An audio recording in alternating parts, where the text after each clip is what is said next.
Still on security, Benue State Governor Hyacinth Alia has received the Chief of Army Staff, Lieutenant General Olufemi Oluyede, who has relocated to the state due to worsening security situation in the state. Now, Alia, who discussed with the Army Chief behind closed doors, briefed critical stakeholders on their deliberations, which he said was geared towards taking a direct approach to surmount the degenerating situation in parts of the state. Lieutenant General Oluyede had, after the meeting with the governor, left immediately to engage with his commanders to confront the lingering issues of insecurity which brought him to the state. Official reports say attacks have almost become a daily occurrence and has left nearly 100 people dead in the past week alone. Several others are reportedly injured or maimed, and several houses burned, leaving many homeless. Now, joining us to discuss more on this is the country director at Global Peace Foundation Nigeria, Reverend John Hayab. He is also the CAN chairman for Northern Nigeria. Thank you so much for joining us on the news, Reverend Hayab.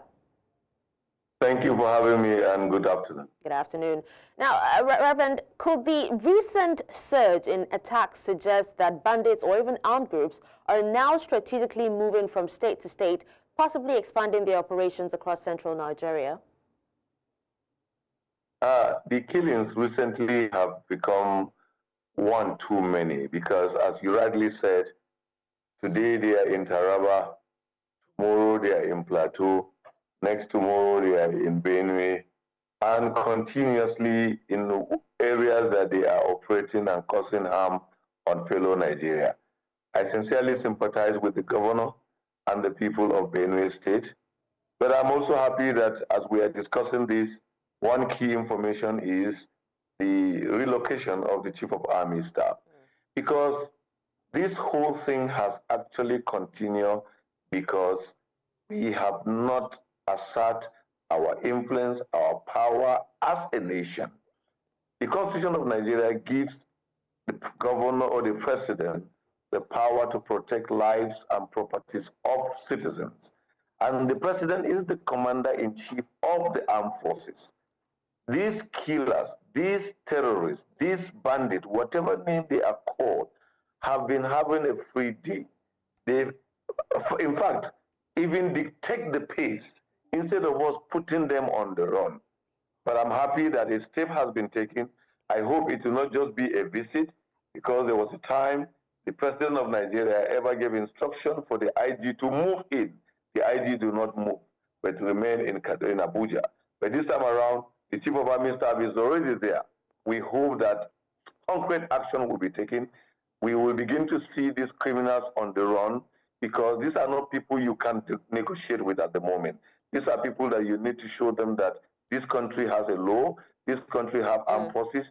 If not, they will continue to harm and destroy innocent citizens. Absolutely, Reverend. Now, what intelligence or patterns indicates that the violence in Benue and Plateau is even coordinated and not just isolated local conflicts? I know you did say that, you know, it shows that these bandits are moving from state to state and to perpetrate violence.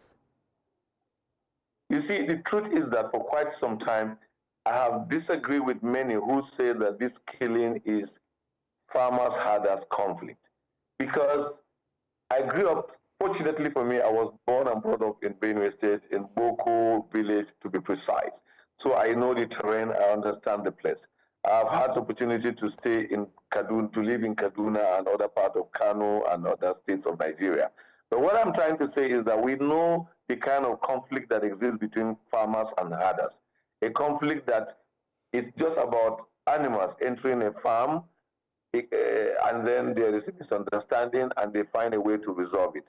But we have a situation that some criminals or some evil people are going after our citizens well armed with sophisticated weapons. They go to many of our citizens, they cause us pains, they don't have in these are that looking at the weapons they have, they are not poor people, they are well organized, they have funders, they have people who are guiding them. If you look at their strategy and the way they move into community, they cannot just be groups that are not organized. they have groups, they have people who are behind them. And that's what Nigerian government must go after. Because even if you kill the bandit and you don't get those who are funding them, those who are supporting them, they will still send other groups to continue the evil. Okay, now what role do unresolved land disputes, ethnic tensions, or even political rivalries play in sustaining the cycle of violence in these states? Now that the Chief of Army Staff has also relocated to Benue State, do you think that their strategies will be effective now? Well, if those things exist at all, that is where the involvement of every stakeholder becomes necessary. This war is a war on all of us. And so we must all join hands to expose them, join hands to chase them away, join hands to ensure that they do not have a field day. And I thank the Chief of Army Staff that he's already there, but in his engagement, no one group should be left behind. Every group should be on the table of that engagement. Many times we have people who can give us quality information that will lead to the dislodgement of the bandit, but we look down on them and think they don't exist. Well, we become all victims. So every stakeholder must be carried along, political class, the business community. Look, the mechanic in that community knows things that many of us do not know. The religious leaders, women, youth, and every group. Let's engage people in this conversation to find solution. Let's win the trust and confidence of everybody to tell us what he knows. Because there's also a trust deficit in the way we are fighting this war. People don't believe either government or people don't trust security agencies to some extent. And instead of them telling people what they know, they are afraid. If I tell them, they will come after me. They are afraid if I get involved, I will be the next victim. So everybody is keeping quiet. Win the trust of these people. Let everybody know that, oh, you are important. We value your contribution. We also value the role you will play. We must defeat these people, but we must defeat them. We can only defeat them when we unite, when we work together, not sidelining anybody. Enough of the blame game. Oh, we blame these people, we blame these people. No, let's look at them as enemies of Nigeria and tackle them as we are tackling enemies of Nigeria.